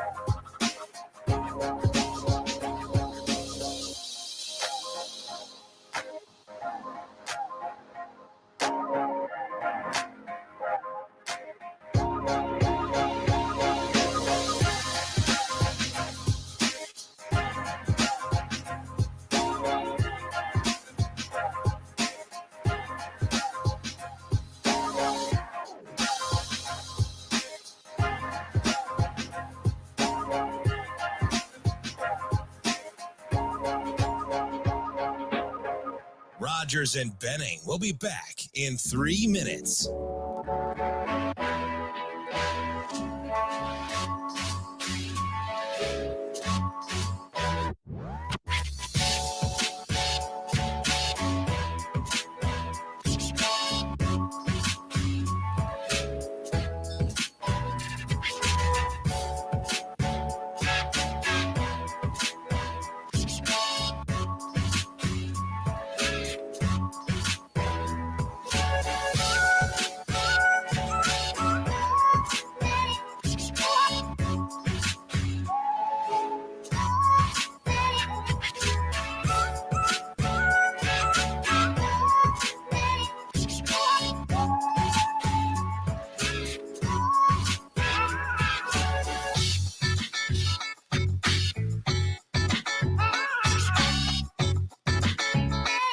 Rogers and Benning will be back in 2 minutes.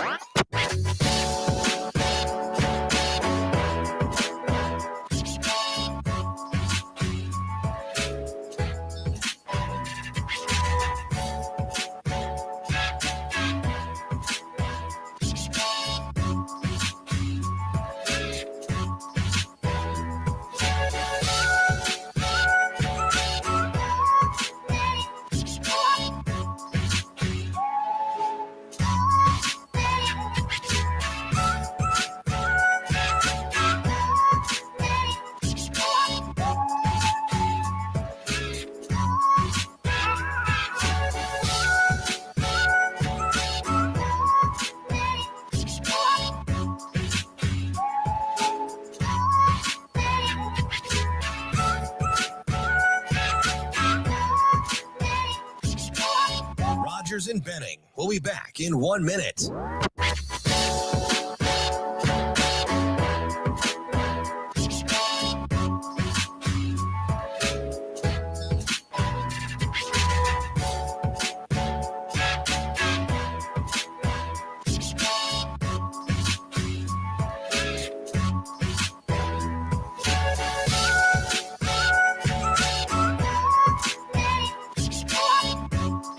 Rogers and Benning will be back in 30 seconds.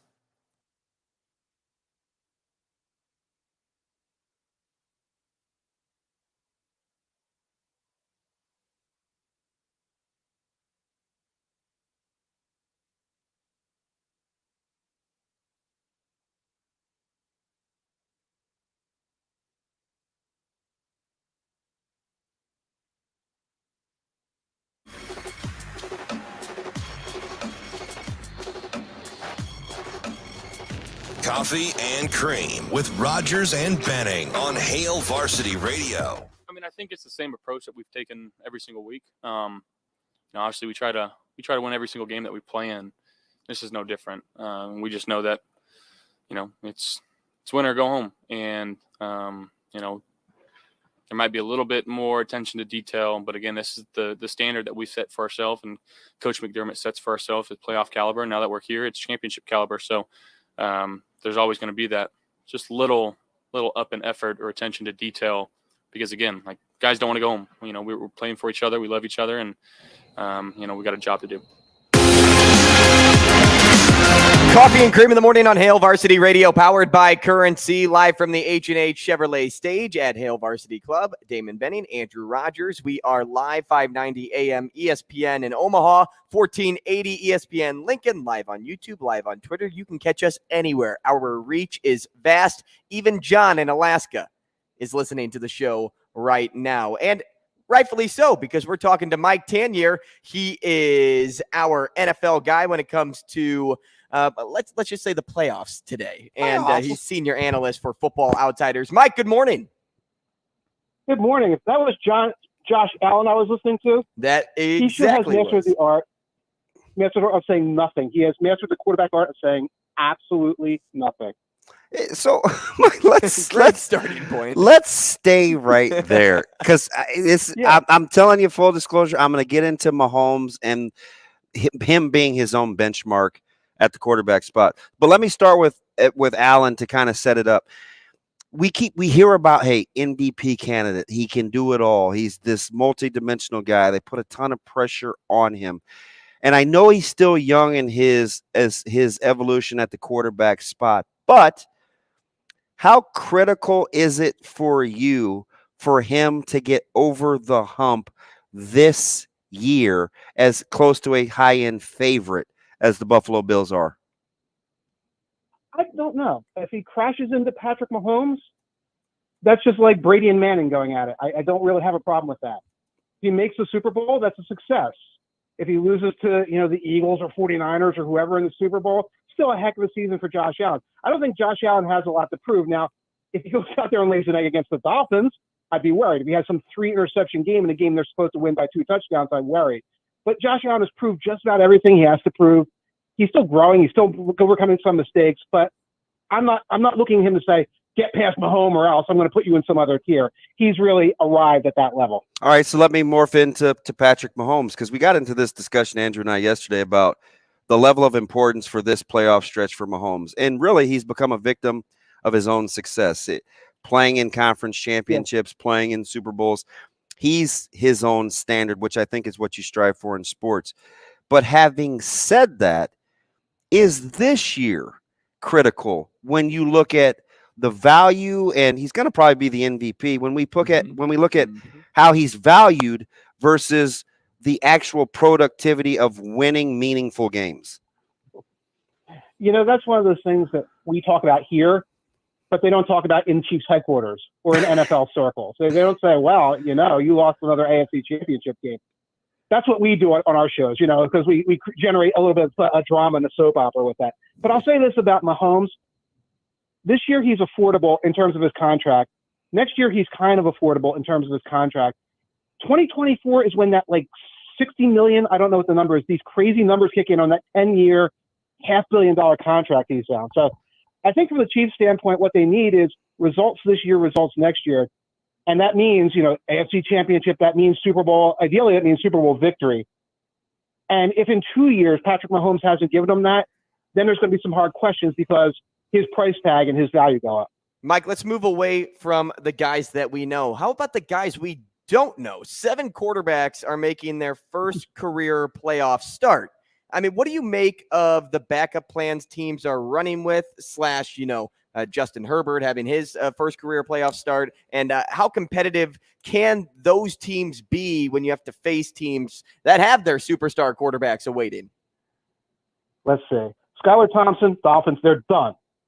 Brock Purdy, they can do anything with that team because Brock Purdy's, propped up behind the wheel of the student driver car. And he pushes buttons, and George Kittle and Debo's coming back, and Christian McCaffrey, they're going to take care of business for him in the defense well.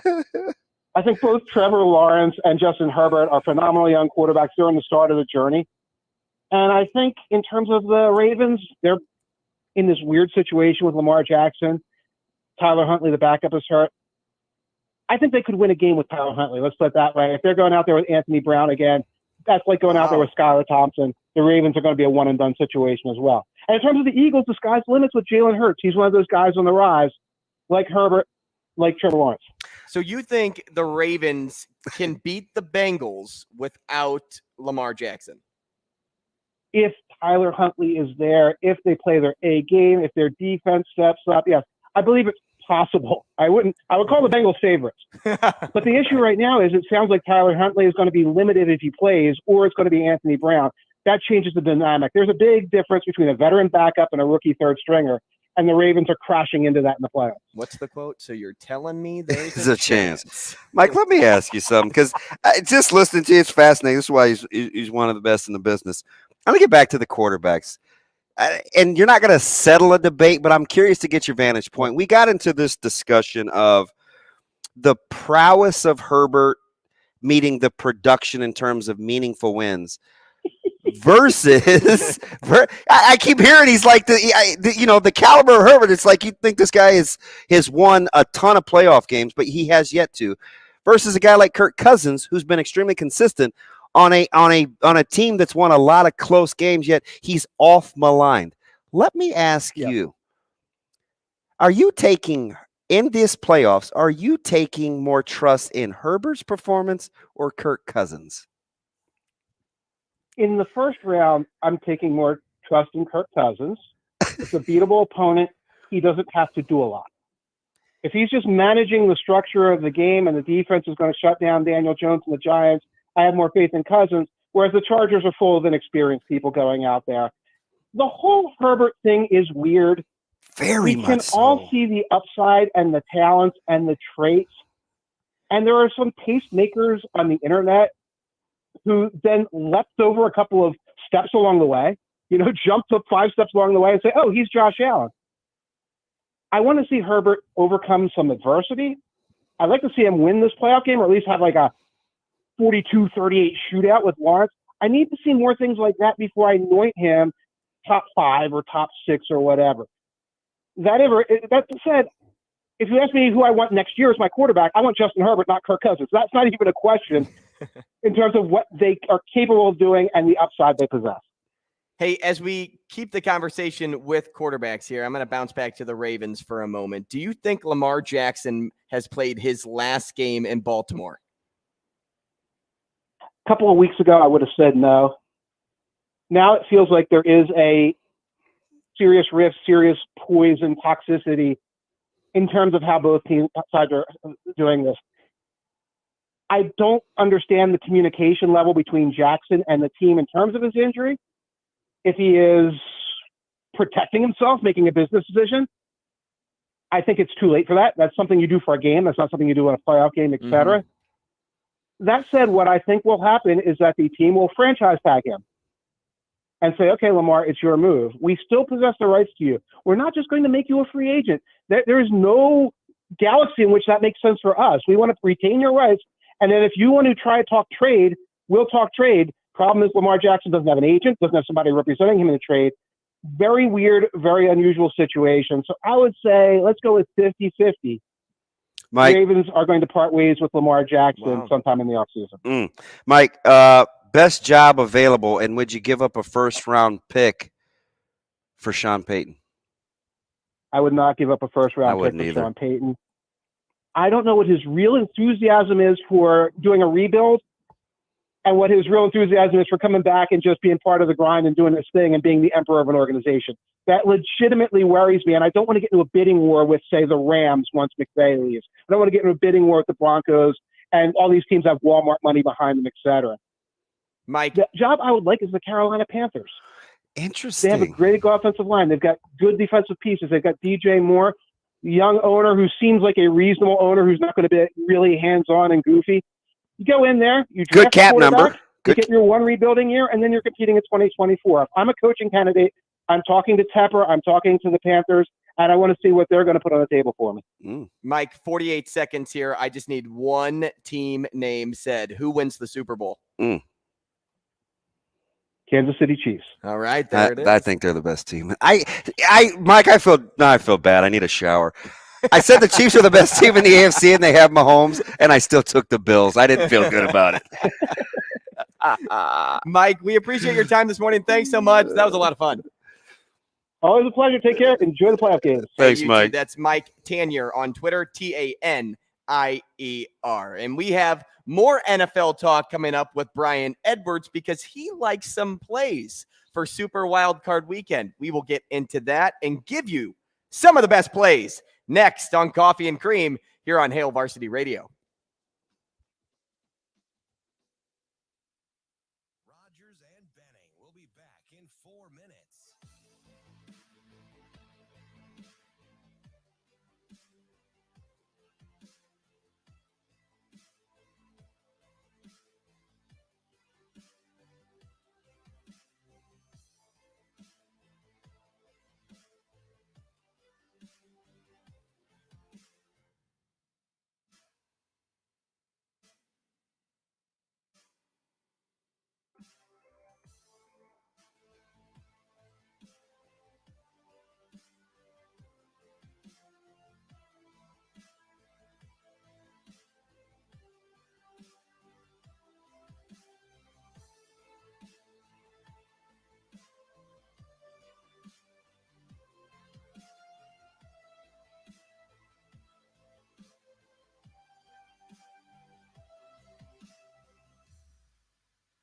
Rogers and Benning will be back in 3 minutes.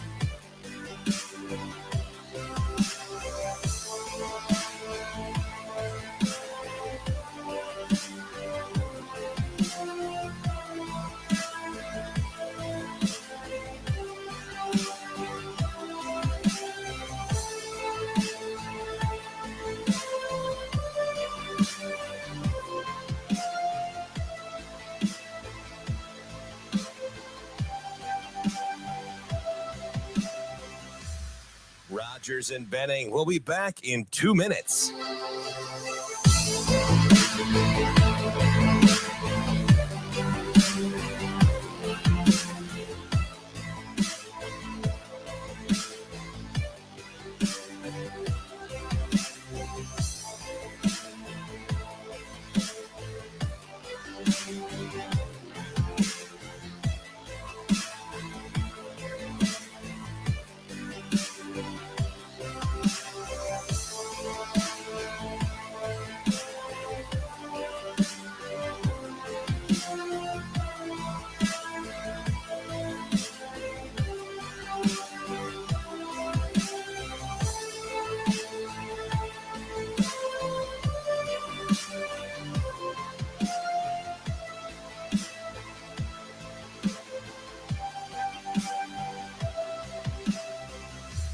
Rogers and Benning will be back in 1 minute.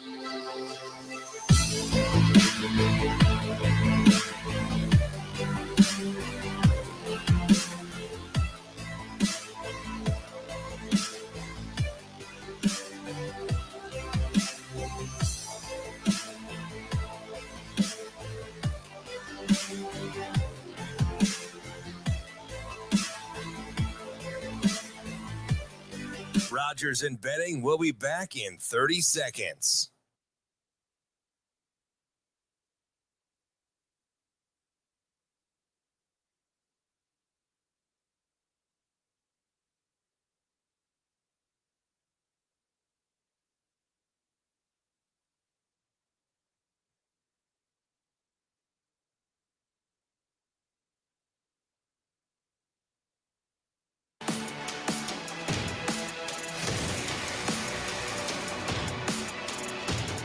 Coffee and Cream with Rogers and Benning on Hail Varsity Radio. Hey, back with you on Hail Varsity Radio. It's Coffee and Cream. Do you have car trouble or are in need of an auto repair, anything like that? You need to head over to Dingman's Collision Center. They've been in the business for over 25 years in Omaha. DB's used them before. I know I'll end up hitting something and have to go to Dingman's at some point. They are family-owned, family-run local business. They invest in the latest technology to stay up to date with the ever-evolving technology of what cars are today. Work on all makes and models from Fords to Teslas. 4 locations throughout the metro area, along with a standalone mechanical shop at 120th and Maple. They were voted first place Best of Omaha for 18 years running. If you need some help, go to Digman's Collisions Center. They can hook you up. And I know for me, if we're talking in a figurative sense, I got a little dinged up last night sports betting. Oh. I did have something that saved my night, but now I can get exact plays, exact W's, because we're talking to Brian Edwards. What's up, Brian? What's going on, guys?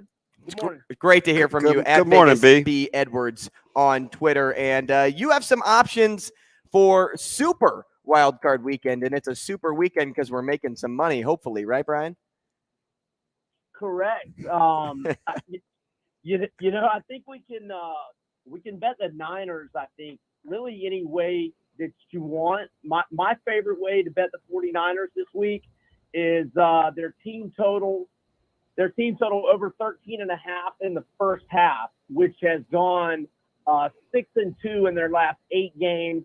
By halftime, they've had 21, 14, 14 again, 28, 17, and 17 again. The 2 outliers were 7 and 10. But against Seattle at home earlier this year, they were up 20-0 at halftime. And when they played at Seattle on a short week, they were up 14-3 at halftime.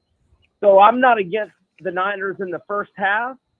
And I'm certainly not against them for the game as well. I've got a little on them in the game. And I've got more on the team total over 13.5 in the first half. But I think their team total for the game will go over as well, which is in that 25-26 range. So, yeah. A lot of even Minnesota fans aren't loving this Minnesota team. And maybe that's just the Minnesota Vikings fan nature. But laying just the key number against the Giants, and I think Dable is definitely in the top 3 discussion for coach of the year, and the Giants have way maximized. But just 3, who do you trust? Daniel Jones' locker? Or you like that, huh? Kirk Cousins.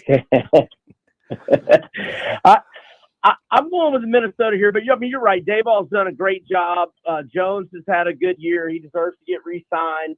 And kudos to the Giants for a good season. But, a lot of people have doubted Minnesota all year, called them a fraud, etc.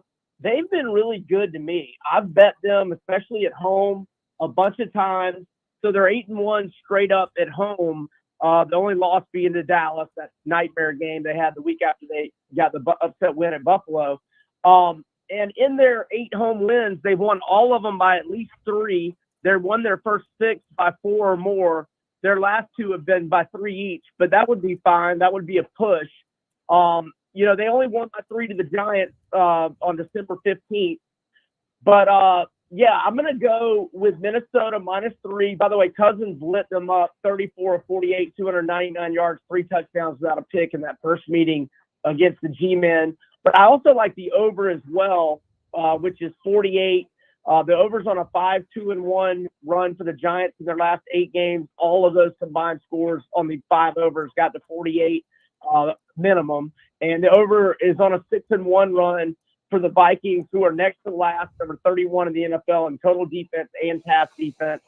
So I'm going to go over 48 and Minnesota -3. But let me be clear, for money management purposes, both of those plays are smaller than my plays on the Niners and on the Bengals, which we can discuss next. Yeah, we'll get into that right now because we just got done talking to Mike Tanier, and he said that if Tyler Huntley plays, he could see the Ravens winning this game. Like, there is a possible scenario in his head, but obviously you don't think so because you're taking the Bengals -7.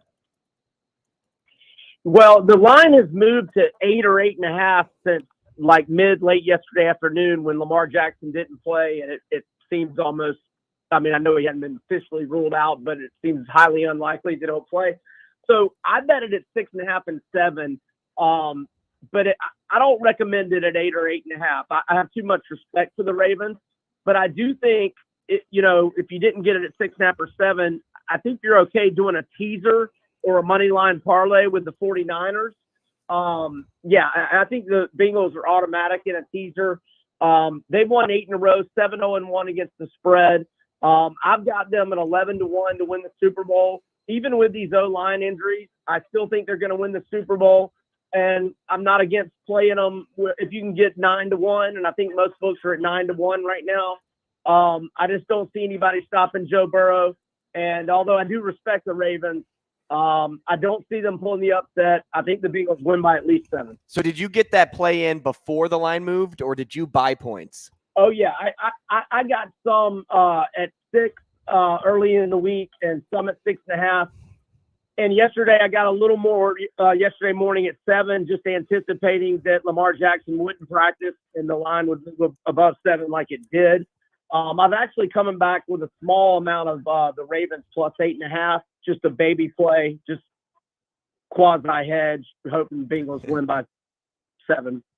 But I mean, I'll be fine if they win by 3 touchdowns.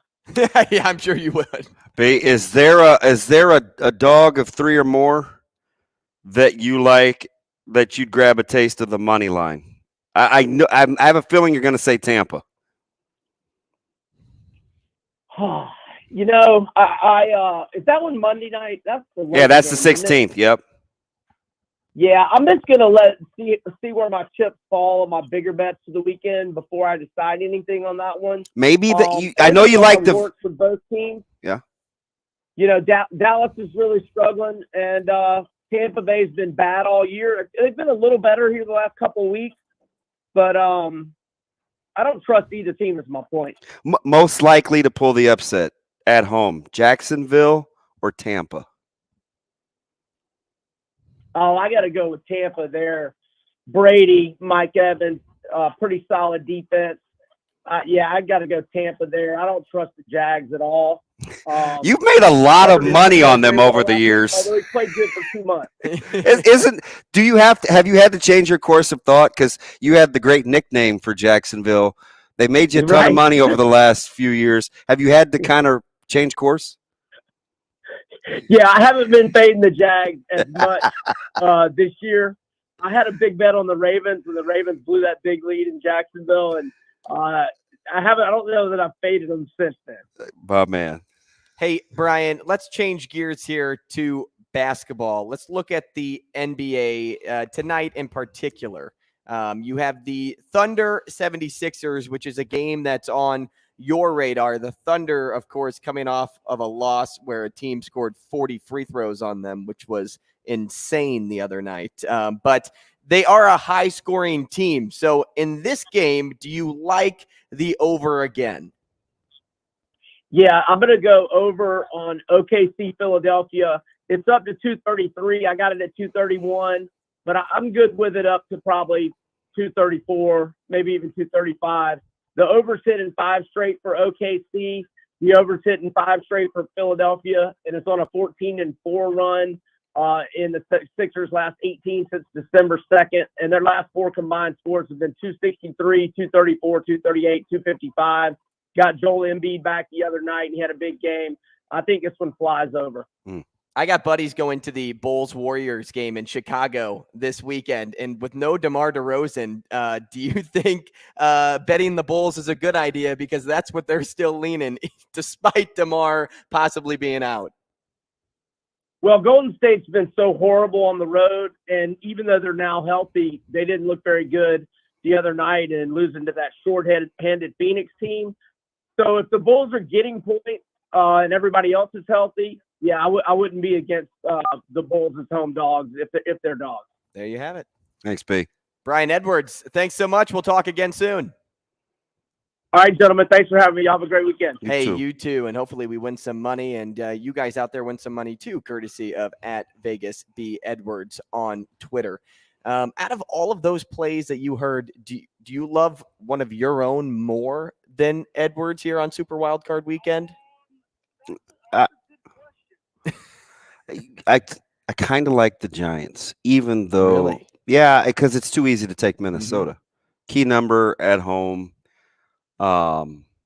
I kind of like the Giants, They but could either fall I mean, I'm flat just on their wa- face offensively, or their defense could help lead them to a win. and it's weird because Minnesota obviously it's my NFC dark horse, right? Just like the Chargers are my AFC dark horse, and I mean true dark horse because not a lot of people like either team. But I just don't like. It's one of those things where when I saw the number, I was like, "Gosh, that's kind of weird." It's too easy to take the team that's clearly has the better record that wins close games.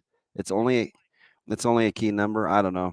Kind of has a little bit of Giants written all over it. Your Jaguars Chargers game has a lot of juiciness to it. And I say yours because you've been high on the Chargers since like week 8. Yeah. The number doesn't seem right. 2.5. You know, tricky. That's why it's always good to be a spectator. I love being a spectator, but more times than not, like I was a spectator for the national championship game, and I loved it because I didn't have to worry about anything. Like I saw touchdowns go. I saw. You just were Georgia worried about the blow difference out between 73 and TCU. 72. Yeah.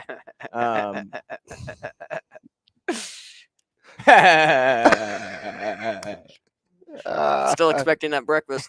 Not going to let you go on that. Oh, it's coming. Shoot. It's coming. Hey, and you know what else is coming? More from us. Go to Hurrdat Sports, find Morning Dump. That's where we'll be next. But for Coffee and Cream, we'll see you tomorrow.